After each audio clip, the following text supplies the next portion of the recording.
Assalamu alaikum. My name is Moazzam Begg and I am a Senior Director at CAGE. Today I have for you an exclusive interview in the heart of Syria, where I have returned to after almost 13 years away from this place. What I've seen has blown my mind entirely. But amongst the people I have met is someone that I will be interviewing right now in relation to him being not only the son of somebody well known in the United Kingdom, Abu Hamza, but also his role as a foreign fighter here in the heart of the Syrian revolution. This promises to be a riveting conversation and one that none of you will want to miss. Assalamu alaikum wa rahmatullahi wa barakatuh. Wa alaikum salam wa rahmatullahi wa barakatuh, Brother Moazzam. Sufyan Mustafa Kamal, it's a pleasure meeting you after having heard about your story. You are a young man of the age of 30 years old from West London.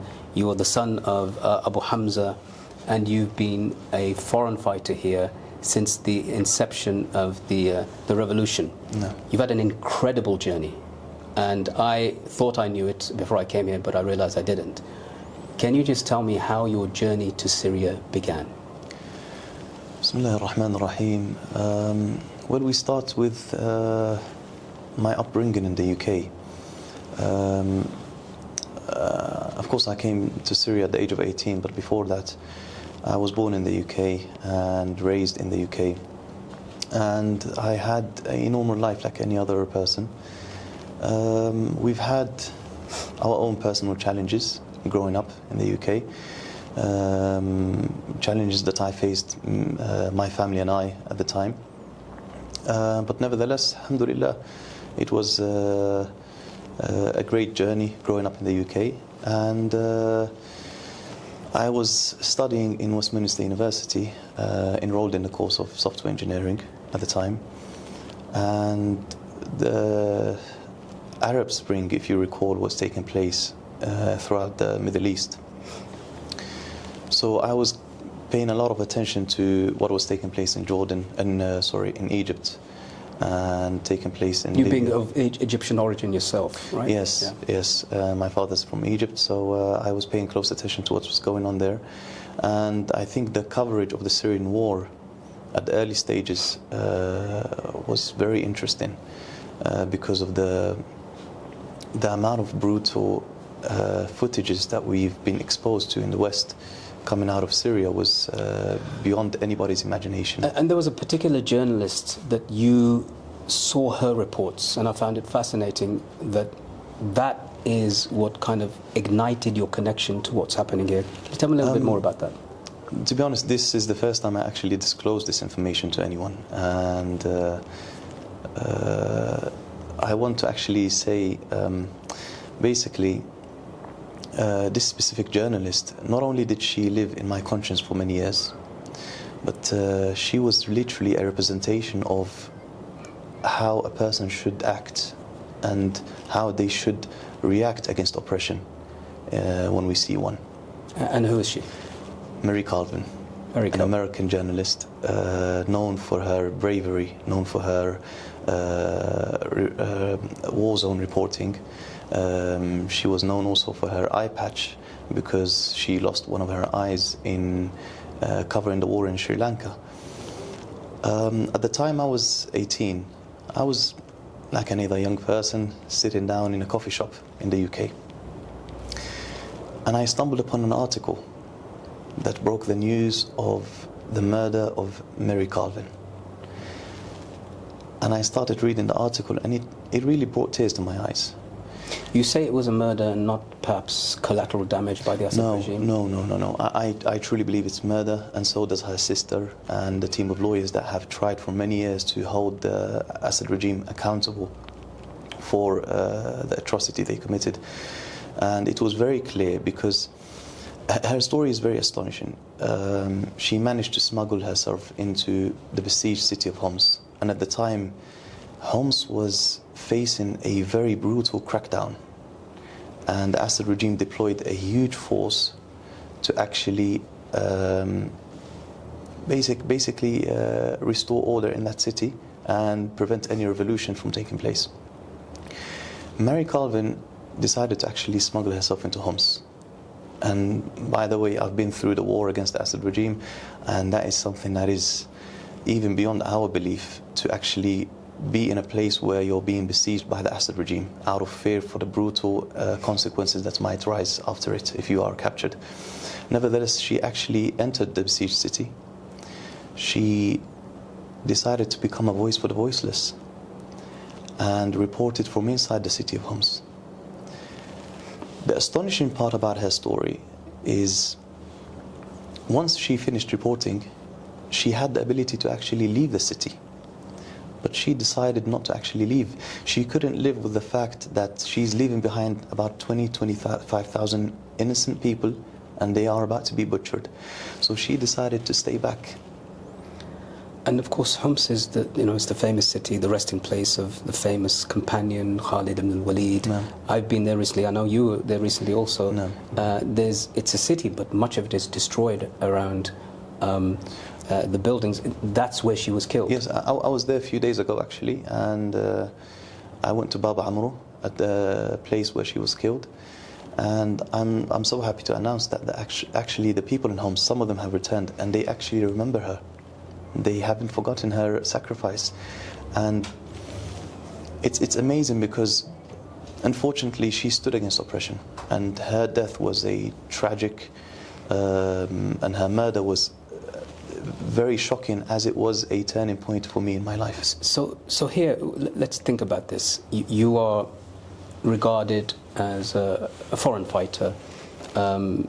You suffered as a result of several consequences, which we'll get into, inshallah, from the steps that you took. But you're saying, essentially, that your quote-unquote radicalization process didn't really begin in a mosque or in with listening to some fiery speeches online.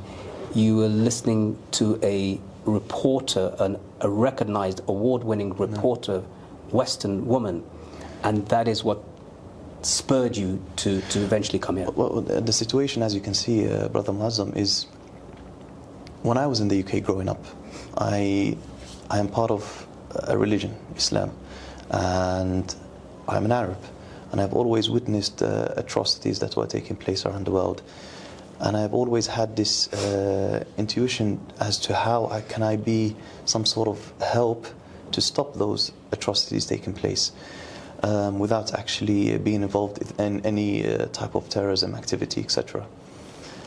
And when I saw the story of Marie Colvin and her death, it was a turning point for me. Because here you have an American journalist who has no ties whatsoever to the Arab world, not a Muslim, choosing to sacrifice her life for the Syrian cause in an Arab country. And therefore then you, as a young man, think, well, if she can do that, why shouldn't I, who is somebody who does have some of those connections, an Arab, a Muslim, exactly. Somebody speaks the language. The duty falls upon us. The duty of defending the values and the principles that we want to enjoy in the Arab world falls upon us. So tell me, what did you understand? I mean, you're from an Egyptian background, but as a young man, 18, 19 years old, do you really know enough in terms of geography, history, politics of the region to be able to make a sound decision to come to Syria? Well, growing up, growing up, we've always been told regarding the atrocity that took place in Hama, for example, Syria. So that's the 1982 massacre, of course. What's known as the Hama uprising, where up to 40,000 people were massacred by Hafiz al-Assad, the father of Bashar. Yes, exactly. And growing up in the UK, it's a multicultural society, and there are people who have been displaced from that time. And actually one of them that I know personally have actually come to Syria after 40 years of not seeing Syria. And the echoes of the atrocities that took place in Hama was well known in the streets of the UK and everywhere else in the world. And people had to grow up knowing that sad history in that side of the world. So when the atrocities started to take place in 2011 against the peaceful uprising in Syria, it was very clear that Hama 2.0 was about to unfold. And the only difference was the access for the media. And we were able to actually see what was taking place in Syria before it reaches to the point of Hama. Unfortunately, now looking back at it, the Syrian people have suffered more or less similar fate as what happened to the people in Hama. I think much worse. Probably because much it's gone worse. right across the country. For the past 14 years, and the use of chemical weapons, and over 1 million people that have been killed in Syria, and 7 million others were displaced due to the war. So then you come as a young man. You enter this essential conflict war zone, and you remain here. You leave for a period, and that period is really crucial to what we'll speak about in relation to my work, which is regarding prisoners and so forth. And you become a prisoner, but not here. Yes. What is it that, in terms of your experiences, if you can give me one experience that you had here that has left a lasting impact? I'm certain that there'll be scores, if not hundreds, of experiences, but one in particular, in terms of a young man coming into a battlefield, and now you've taken up arms in defense of the people. Well, I'm going to reconnect it with the story of Marie Colvin, because her death, not only was it tragic, but it was also a turning point in my life. And it emphasized the fact that action must be taken against this brutal regime. And that is when I actually decided to leave the UK. Coming to Syria at the age of 18 was quite challenging. You know, I've learned a lot of lessons throughout the journey, but nevertheless, the harsh reality of being involved in the war and being in the front lines, I had to pick up things very quickly. And over the years, I've learned how to deal with my emotions, especially in the front lines, and having loved ones being killed right before your eyes, and unable to actually sometimes take their body back. Can you give me an example of one of these experiences? There has been many experiences, but I recall one experience that I had in Latakia. And when I was fighting in the mountains of Latakia against the Assad regime, we were in a defensive position, and we were attacked by the Assad regime's forces. And so the entire situation changed within minutes. Intense shelling, bombardments from the airplanes, etc. And I was there with many of my comrades, and we were trying to fend off the attack of the Assad regime. They were already on top of the mountain, so... You were essentially surrounded? No, they were trying to penetrate. They were trying to penetrate. It was a very strategic location. So we tried our best to actually fend them off, and we managed by the end, but the cost of doing so. Many of my comrades that were at the mountain at the time were killed before my eyes. So I remember one of them,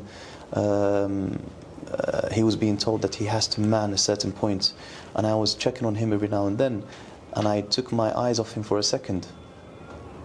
And when I looked at him again, I saw his brain blown. He got a headshot from one of the Assad soldiers. And they were basically on top of the mountain, and the distance between us and them was like 15 meters, 10 meters. There was a lot of bushes, definitely. And being in the midst of a battle, you're this young man, you see this guy, it's somebody who you know very well, comrade, Yes. a brother. Yes. He's there, and then now there's just his body. This is one of the harshest realities of the Syrian war. You're unable to process your feeling at that point. You're only thinking of survival. And what makes you stand your ground against such brutality is realizing what you're fighting for. The Assad soldiers are not simply here to kill us because we're standing in the way. They are simply here to establish the Assad rule in that area, meaning human rights abuses will take place once they actually control the area. Whereas when we are fighting against the Assad regime, we're trying to expand the revolutionary territories so we can allow the Syrian people, the displaced people, to return back to their home, freedom of speech to be enjoyed. So with these values, that's what allows you to stand. I want to also explore a little bit, because life at that time was very difficult, especially if you're moving in between debris and broken buildings, and lack of food, lack of water, sanitation. You're also cut off from your family as well, so even the communicability. How do you function then? Are you living day by day? Are you expecting to be attacked constantly? Are you guarding constantly? What's Yes, going on in your mind? In the front lines, sometimes at the early stages of the revolutions, we had the ability to conduct a lot of offensive attacks against the Assad regime with whatever means that was available at the time. So as the years passed by, one of the issues that happened was the capabilities to conduct these offensive operations became less. And meaning your capability, military capabilities, became, yes, the factions within the Syrian revolution, unfortunately. But generally speaking, how we spent our time in the front lines was, to be honest, more or less, sometimes we are in the defensive positions and sometimes we are at an offensive position. With regards to communications with family members and loved ones back home, that had to be once every few months. And the reason for that is because it was a bit of a distraction. While we operated here in Syria, life outside was completely far away from the reality of Syria. So that did hinder our performance here, being attached and constantly thinking of when are we going to be able to return to the UK. But realizing the reality of Syria is we might not even make it till tomorrow. And so then, if that's in your mind, you've had some religious upbringing. You've memorized the Quran. It's deeply connected to you as a Muslim. So, in the midst of all of this, how important a role is faith as an individual and as a group? Trying to live to the ideals and to the morals of Islamic belief system. It's very important in our society. It was very important when I was growing up and it's still very important today. I memorized the Quran at the age of 12, alhamdulillah, and seeing and reading the teaching of the Quran has enforced in me the belief of fighting for freedom and standing against oppression.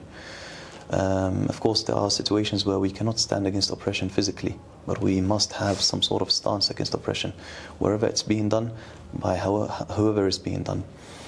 Even if it's your own? Even if it's your own. And that's very well documented within the Islamic teachings and embedded within any Muslim who wants to actually live their life according to the Islamic teachings. So during my time here in Syria, the Islamic teachings played a very big role into enforcing and allowing us to actually stand our ground against the Assad regime. As religion plays a very big role in many other societies, whether they're a Christian society or a Muslim society, for us here in Syria, we enjoy, alhamdulillah, Islam as the main religion that is exercised by the millions of people here in Syria. And so during the years, whenever we are faced with a certain calamity, we always resorted to the Book of Allah. We always resorted to what the Quran tells us about being patient, and what the Quran instructs us about not to take revenge in a certain way, even against those who have committed certain war crimes against our own family members. And alhamdulillah, we have seen this over the years, Syrian people making sure that they abide by this, even though there has been some mistakes here and there individually. But generally speaking, this is the policy that has also been exercised by the new Syrian government now, which is we have to break that cycle. We have to open a new page, and we cannot do that unless we move forward. So then let me ask, you are a foreign fighter, but really, you speak the local language, everybody understands you, you understand them. So you being a foreigner, say, compared to somebody that comes from a different part of the world that doesn't speak the language, how, in your view, have the presence of foreign fighters here been seen from the beginning to the coming of Islamic State and then now? Well, I'm going to speak generally regarding the foreign fighters, but I will specifically make sure that my comments only represent the people in Idlib, because that's whom I have connection to, and I've seen them over the years here in the front lines, etc. Generally speaking, the Syrian people have shown examples of hospitality for foreigners who have decided to side with the Syrian revolution against the Assad regime. Whether they were foreign fighters, aid workers, journalists, they were fully given hospitality here. Unfortunately, the intervention of ISIS and the rise of ISIS in Syria caused some sort of حساسية, some sort of problems between the Syrian societies and foreign fighters, because the majority who were representing ISIS on the media were foreign fighters. But that did not hinder the relationships between the Syrian people in Idlib generally and the foreign fighters here. You know, I remember when I arrived here at Damascus airport, for example, one of the brothers here was with me. A young man came to him at the airport, and there was great jubilation and celebration, people singing songs and shouting takbirat, and it was just amazing. And then he came to one of the brothers who'd been here, who was also a foreign fighter, who was with me, and he said, had it not been for you, our country wouldn't have been liberated. That is something very, very nice for them to say, really and truly, because they've put so much effort. That is something very nice for them to say, haqiqa, because they have suffered as much as we have, but probably more than we have, because they have got their family members here in the country, and they've been not a single household here in Syria haven't been affected by the Assad regime, whether they've had loved ones being killed before their eyes, or loved ones being taken and tortured in the chambers of the Assad regime in Sadnaya, in Sijin Adra, in Farah, Palestine. So they've always respected and maintained this hospitality. And in return, alhamdulillah, speaking on behalf of the foreign fighters here in Idlib, under the leadership of Ahmed Shara at the time, it was very clear, it was a give and take relationship. While we were welcomed here in Syria, but at the same time, we had to respect and abide by the laws that were present here in Syria. So over the past 14 years in Idlib, there was not a single foreign fighter making threats to any neighboring countries. There was not any attempt whatsoever to actually launch any attacks against neighboring countries or destabilize the region here or in the European continent, or threaten the homeland security of America. And that is something that goes down to the nature of the foreign fighters here in Idlib, but also to the policy that is present, that was present at the time in Idlib and continues to be present right now under the new Syrian government. And so, in terms of this vision of, because one of the things that you get affected by directly, and many other foreign fighters, some of whom I've met, many of you know very well personally, is that despite your clear presence here, despite most Syrians, if we were to ask them, my view, I believe, would be that we respect the sacrifice of these guys. And yet, some entities that were supporting the Syrian revolutions didn't respect that, including the British government. And in your case, disrespected it so much that they revoked your nationality. And they did that not just to you, but they did that to people who were aid workers, like Tawqir al-Sharif. They did that to people who were fighters, people who'd moved here, people who were not fighters. Why do you think they did that? Well, look, to be honest, with regards to the revocation of our citizenship and the terrorism accusations made against foreign fighters or journalists or aid workers during the years of the revolution, they are unjustifiable and, to be frankly, unjust. And I do understand that it was part of a dynamic pattern that was of misunderstanding that might have taken place during the conflict in Syria. But now, as we see the governments from around the world coming and congratulating us for actually removing the Assad regime from power, I think, to be honest, an apology must be in place, and rectifying this mistake must be done. I mean, what we fought for here in Syria is for the Syrian people to be free from the shackles of the Assad regime, and not then and not now are we seeking a personal validation from those who once condemned us. However, I think it's very, very important for the British government and other European governments who have taken that stance to actually re-look into the matter again and understand that while the fear of terrorism is an issue for any country, but it shouldn't be, the fear of terrorism shouldn't come to a level where it prevents us from seeing the reality for what it is. And the reality is those fighters here in Syria they fought against the Assad regime and only the Assad regime alone. Do you think the British government and other governments have responded, and it's clear that the politics changes over a period of time, it changes at a specific time with the rise of ISIS and the ensuing attacks that happen in Europe and beyond. The British foreign policy starts to change. They continue to support this revolution, not just with aid, but also crucially with non-lethal aid. Things like generators, body armor, and so forth. And they continue to do that, knowing that the Free Syrian Army will fight alongside the Islamic groups, Ahrar al-Sham and Nusra and so forth.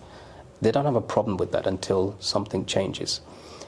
Do you think people like you and many others who've been in that cauldron, indeed I've been in that cauldron myself because they tried to prosecute me, is the paint everyone with one brush and say, any Muslim who picks up a gun, who has some religious affiliation and joins the war in Syria is a terrorist? That's exactly what happened. That's the sad reality of it. That's exactly what happened. One policy without actually looking into the details and brushing everyone who traveled to Syria, whether they were aid workers or journalists or foreign fighters, with the same brush. And the sad reality of it, we can see the double standards with that. So when we see people joining the IDF in Israel, Israeli Defense Force, yes, and actually committing war crimes under the IDF, and yet welcomed when they actually return back to their homeland without any repercussions. Indeed, as dual nationals of Britain or South Africa or the Netherlands, they can do that, join a military, take part in war crimes that have been established as war crimes in the International Court of Justice. Yes. Netanyahu's had an arrest warrant issued for him. They can do all those things and still go back home. What happens to those who volunteered and participated within the IDF? They return home, and there's no repercussion whatsoever to their actions. Let's look at those who volunteered within the war in Ukraine. And I remember the time I was in the Netherlands at the time, and I was accused of terrorism. And my case and was... your accusation of terrorism lies solely with your presence of being a fighter in Syria. Of course, and who started that trajectory was the UK. All right, I want to get into that in a moment, but please just finish that point you were making about the IDF, the soldiers in Ukraine. When you look at the soldiers in Ukraine, for example, you can see that... British foreign volunteers going to go and fight as part of the Ukraine. And that's exactly what it is. And those foreign fighters who joined the war in Ukraine against the Russian invasion can return home. Indeed, I've met at least one of them, and he comes on national TV. There's no repercussions whatsoever, and that's good. But the issue is, why is it the double standards? Why is it that those who go to Syria to fight against a regime that killed over 500,000 people, a regime that displaced over 7 million people, and used chemical weapons against innocent men, women and children, are labelled as terrorists? Those who fight against such a regime are labelled as terrorists, and those who actually went on to fight in Ukraine are seen as freedom fighters. So I came to the conclusion that we live in a world where dictators are seen as legitimate presidents, and freedom fighters are viewed as terrorists, unfortunately. And so something happens that makes your trajectory of fighting in Syria is one thing, that's hard and difficult enough, but then you go on to, something happens, your nationality is revoked based upon an allegation of your association with an organization that is led by the current president of Syria. Yes. How does that fit in your mind? How do you balance that? That the foreign minister of Britain, David Lammy, just recently sat with a few days ago with the foreign minister who also was one of the founders of al-Nusra here, the al-Nusra Front here in Syria, and they're sitting together across on a table. Ahmed al-Shara is meeting with Mohammed bin Salman, a key ally of the West in Saudi Arabia, meeting with the French, meeting with the Emirates. If that's possible at that level with somebody where does somebody like you fit in all of this? I'll tell you something. I and many foreign fighters who have had their citizenship revoked here in Syria. And just generally, the foreign fighters are a small entity within the Syrian revolution. And the Ministry of Defense have made it very clear that they will be integrated within society. And what I can say at this moment is it's a blessing from Allah, really and truly. Yes, we have lost our citizenship, but we have gained an entire country. A country that respects, a government that respects the sacrifices we've made over the years. A government that acknowledges the hardships that we went through over the years. And the level of hospitality that has been given to the foreigners here, including myself, has been amazing over the years. So, yes, relationships have been established right now with foreign governments.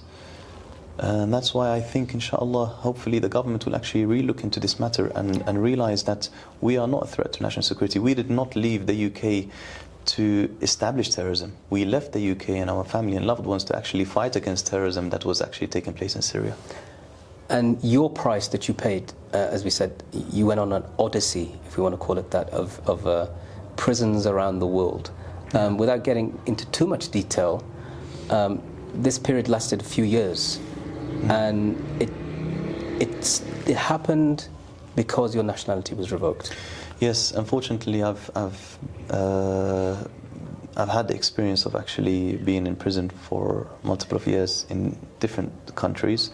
And this was because one country is sending you to the next country, because they don't know what to do with you, because exactly. you don't have your nationality. When you're stateless, and for example, an information comes from the British government as this person is a threat to national security, so automatically that becomes your case in whatever country you are in.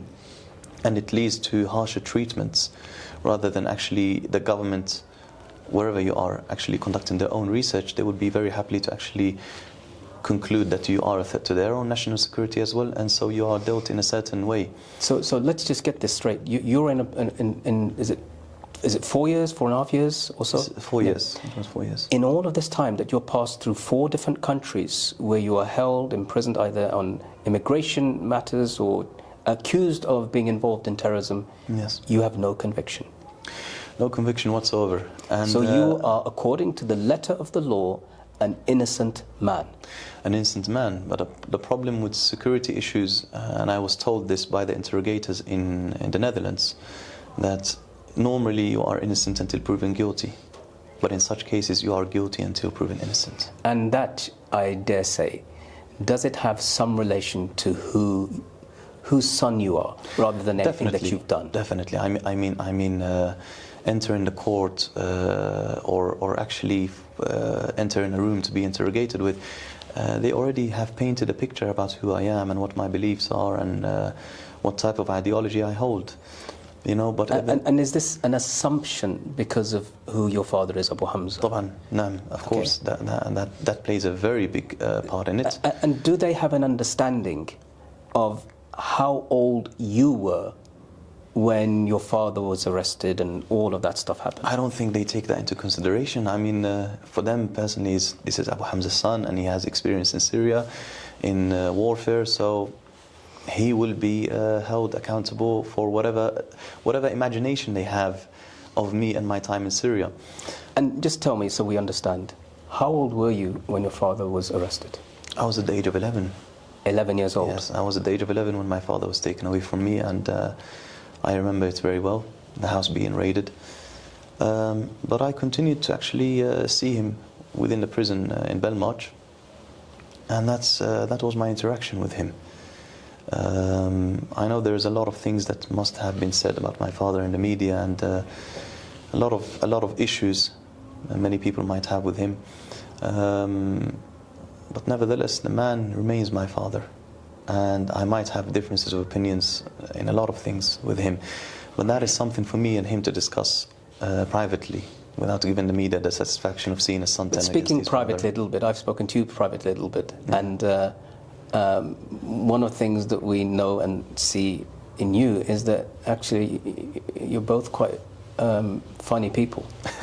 You like to make jokes and so forth. So is that something you got from him, perhaps? That's a part of the radicalization process that nobody wants to talk about? I think the Egyptian blood plays a very big role within us. You know, and Egyptian people are known for their, they say it in Arabic, ad-dam al-barid. They're very cold-blooded. Naam, so they like to joke a lot, you know, so I think I get that from my father.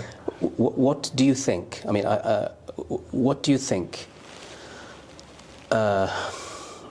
people in your community think about you in the United Kingdom? I mean, not just the Muslims, but just generally. After seeing the previous interview that you did in military uniform, speaking about why you're here and what you're doing, what impact do you think that had on, what do people in general think of you? Do you think? I don't really have an idea, but and do you I'm care? a person, I don't really care very much about it. I'm a person on a journey to see the Arab world, enjoying a lot of the human rights. Only the Arab world? I mean, all of the world, but I mean, I am an Arab, so I have to concentrate on this part of the world. And being part of the Syrian revolution, one of the most noblest of causes in the 21st century, if not the most noblest of them all, yani. Being just part of this journey has been something that I will forever remember, you know. And I hope the people in the UK and other parts of the world understand that we have to stand against aggression and oppression, no matter where it is in the world. You know, just because we are living in the UK and we are living far away from the war zones doesn't mean that we should stay silent towards the atrocities that are being committed, whether it was in Syria, in Palestine, in other countries. So I think that's very, very important to raise the issue about. So yeah. Do you think British Muslims or British people in general have a certain privilege in places like this? And by privilege I mean an experience, a knowledge, access to things that locals don't have, that people here can benefit from? Definitely. I mean the level of education in the UK plays a very big role in terms of coming here to Syria and actually having some sort of positive impact within the educational system. As you know, many years, for the past 14 years, many people have been displaced, and a lot of them have lived within the camps, you know, and they haven't had actual access to education. So you have a whole entire generation that more or less lost and did not get access to proper education. Now, for people from the UK, we take granted for the education that we have in primary and secondary. These are things that are vital here for the nation to stand. And so, in this phase now, where the new Syrian government is trying to rebuild Syria, they are determined to actually improve the living conditions for the people, to bring the displaced people back to their homes, and more importantly, to actually build the next generation, allow them to have access to education. And that is where foreigners, with their aid, with their knowledge, with their experience outside, can actually have a strong impact within society. I am very happy with the motivation that I've seen from the Syrian people during this phase. They've been through 14 years of war. A lot of war crimes were committed against them. And the president of Syria, Ahmed Shara, have mentioned that, yes, we've been through a lot, but we have to look forward. We have to rebuild Syria. And if you noticed how many people who were outside Syria, they are Syrian origins. So for example, the Women's Society in America and other societies, they've come straight away and they met with the Syrian president and made it very clear, we want to be part of the rebuilding phase. We want to actually have some sort of positive impact in society, and we are ready, regardless of whatever happened to us and regardless of us being displaced and living for many years in different countries, but this is where we are needed. And so one of the things I've seen, for example, we said the contribution of foreigners, we ourselves are now in a complex that was built by a British aid worker, Tox Sharif, who ironically had his nationality revoked. But if you were to see his projects here, which both of us have seen, yes. The education, the building, the rehousing, the stables for kids to learn how to ride because of the therapeutic nature of, yes. of riding, and giving people alternatives, having PlayStation rooms under the mosque and gyms. Yes. I mean, these type of things you'd be hard to find in the UK, let alone here. Do you think that this has come from an experience of war, an experience of trauma, and an understanding that's come from the UK that's quite unique? It's definitely an understanding that's come from the UK, because I've had the opportunity to actually look at many projects that have been, and over the years I've seen his European touch within his projects. Yeah. He managed to actually combine many things. So probably another person who was grown up in the Arab world probably would have just simply said, let's build a mosque, for example, or let's build a... And the activities in the mosque are only yes. prayer and talks and lectures, yes. and that's it. What he did, he's trying to build everything together for the next generation. So a place where they can access education, a place where their family members can actually live. And so to take them out of the refugee camps, and they would have access to education. They would have access to entertainment for their children.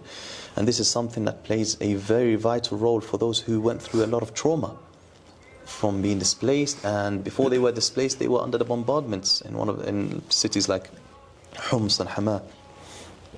So, coming back to your question, I truly believe foreigners can actually have some serious impact in a positive manner here, far away from what the media made it out to look, from people who were involved with ISIS and threatening the world here and there. 12, 13 years of war, imprisonment, separation, hardships, death, destruction, and finally at the end of that process you get that liberation. Yeah. Would you do it again? Definitely, definitely. I mean, allow me, regarding this point, to touch on certain experiences that I've had when I was between 4 wars and deported from one country to another. And literally, I wouldn't even call it deportations, being dumped from one country to another because they have no idea how to deal with me. And during my interrogation, and I was kept between 4 wars for a long time, I was pushed to the corner and asked a similar question, whether will I do it ever again. And really and truly, look, I'm a man who embarked on a certain journey to defend the freedom of people in Syria. And that is something that I will never regret, nor will I ever apologize for. I am trying my best to actually win my citizenship back, but not at the expense of the values and the principles that I believe in. So, fighting for Syria, I am glad, alhamdulillah, that I was part of one of the most amazing causes that we've seen in the 21st century. I'm glad that I've spent time and saw the Syrian people for their hospitality, for their manners. And really, you know, they say in Syria, هذا شعب جبار. It's a great nation. And really and truly a great nation that had faced great calamities. But after all of that, here you are. Alhamdulillah. And I just want to make one little comparison to the UK. Here, if somebody cuts you off while you're driving, you know, they'll just they'll smile and say, what are you doing? Did you wake up on the wrong side of the bed this morning or something like that? And they'll just drive on.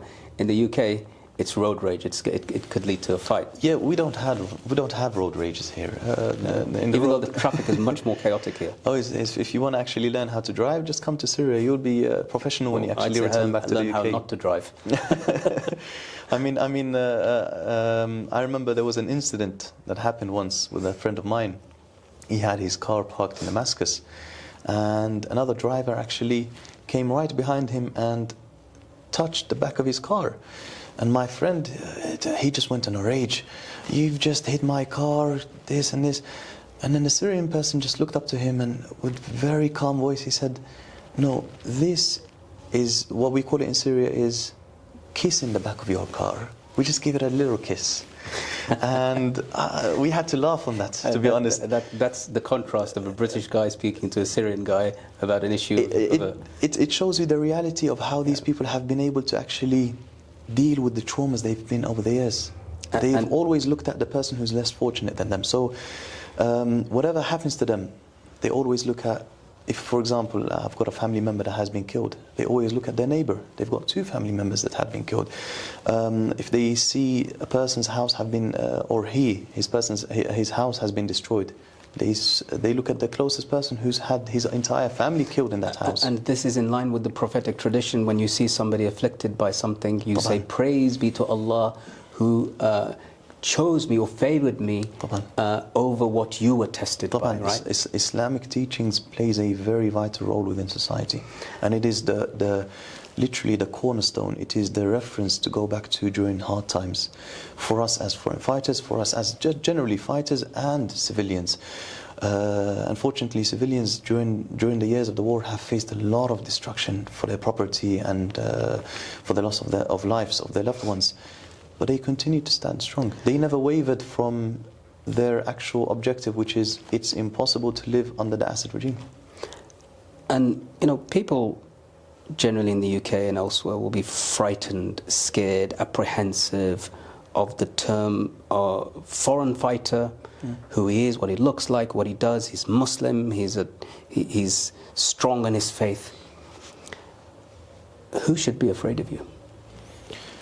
To be honest, dictators, oppressors, those who have committed crimes against humanity, you know, they should be afraid. During the years that we have fought here in Syria alongside the Syrian people, we have maintained a very clear policy. Our war is against the Assad regime.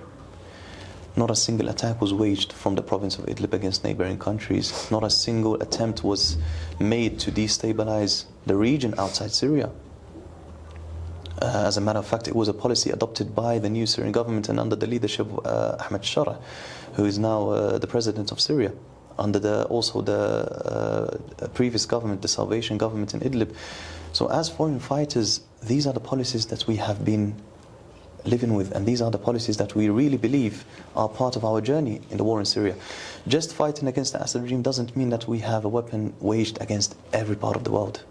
Our war in Syria was specifically against the Assad regime. And if you were sitting, let's just say, in a town hall today, in the middle of Shropshire, with a whole bunch of Middle Englanders who are intrigued to know about who you are, what would you say to them about what level of threat the government has said that somebody like you may pose?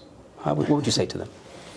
I mean, the government literally, as I said, through a dynamic pattern that was taking place during the war zone, during the conflict in Syria, they've literally just labeled us all as threat to national security without actually looking into the details whatsoever. You'd be right in saying just simply this: the government didn't know what it was doing, and it was erring on the side of caution. They didn't know what they were doing at all, and that's why I hope now that they have seen the reality of the Syrian revolution, the reality of those people who stood against the Assad regime, including Ahmed Shara, who was once upon a time labeled as a terrorist, and he had $10 million a bounty on his head.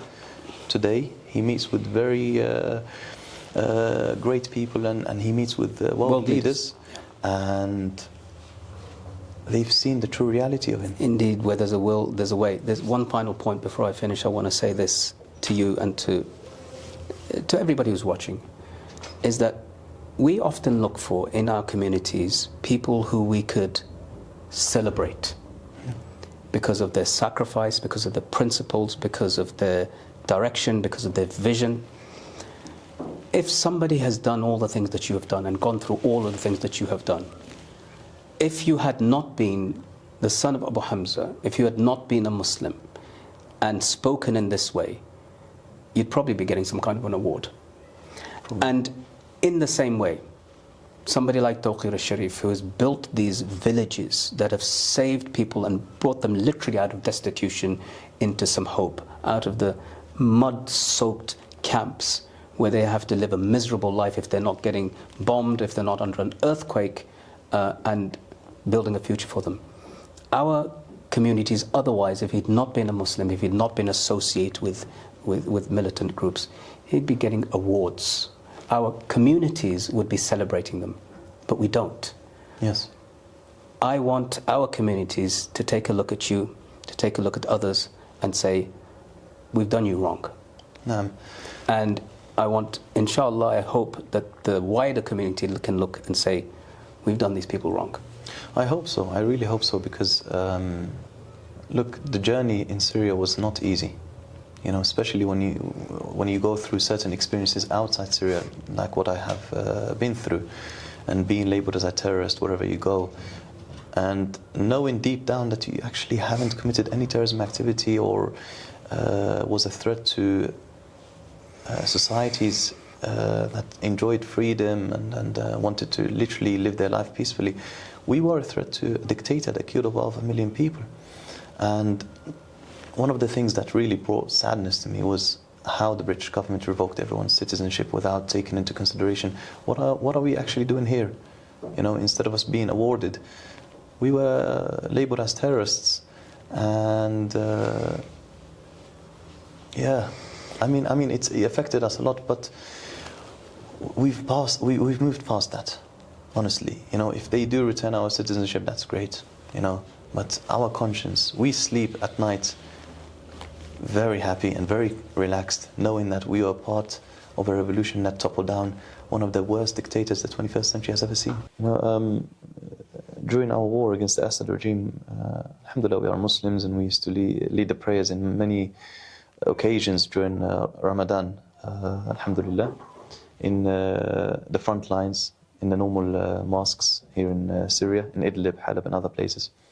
So when I used to stumble upon certain verses in the Quran, it used to move me a lot. And if you don't mind me, inshallah, I want to recite some of it. أعوذ بالله من الشيطان الرجيم.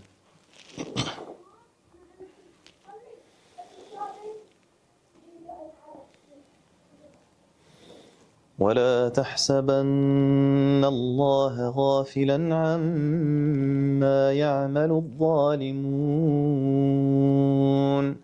إنما يؤخرهم ليوم تشخص فيه الأبصار مهطعين مقنعي رؤوسهم لا يرتد إليهم طرفهم وأفئدتهم هواء وأنذر الناس يوم يأتيهم العذاب فيقول الذين ظلموا ربنا أخرنا إلى أجل قريب نجب دعوتك ونتبع الرسل أولم تكونوا أقسمتم من قبل ما لكم من زوال وسكنتم في مساكن الذين ظلموا أنفسهم وتبين لكم كيف فعلنا بهم وضربنا لكم الأمثال وقد مكروا مكرهم وعند الله مكرهم وإن كان مكرهم لتزول منه الجبال صدق الله العظيم. And the angels and all good people. Sufyan, Mustafa Kamal, it's been an absolute pleasure speaking to you. I hope we can speak again, inshallah. And once again, congratulations on this great victory of the revolution. And my hope and prayers, and that is of all the Muslims and beyond, for a great and better future. Inshallah. Thank you very much. Wa alaikum assalam wa rahmatullah. Barakallahu feek.